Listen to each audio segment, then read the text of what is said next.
في وسط حالة من السعادة والبهجة، الأهلي يؤدي مرانه اليوم على ملعب مختار التتش استعدادا لمواجهة زد يوم السبت القادم 21:30 مساء بتوقيت القاهرة. شارك في المران محمود تريزيجيه، وشارك أيضا في المران اليوم أحمد السيد زيزو، اللي بيعلنوا جاهزيتهم لمباريات النادي الأهلي بداية من مواجهة زد القادمة.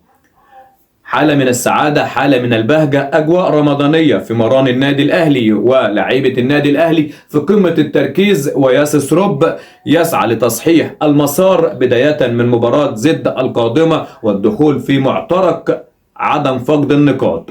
3 مواجهات في الدور الأول من أجل صدارة بطولة الدوري إن شاء الله، ومباراة الترجي نبتديها من مباراة زد إن شاء الله. لعيبة النادي الأهلي الكتيبة الحمراء بدعم الجماهير بقيادة ياسس روب إن شاء الله 3 نقاط تلو الأخرى من أجل صدارة الدوري ومن أجل التتويج الإفريقي بإذن الله.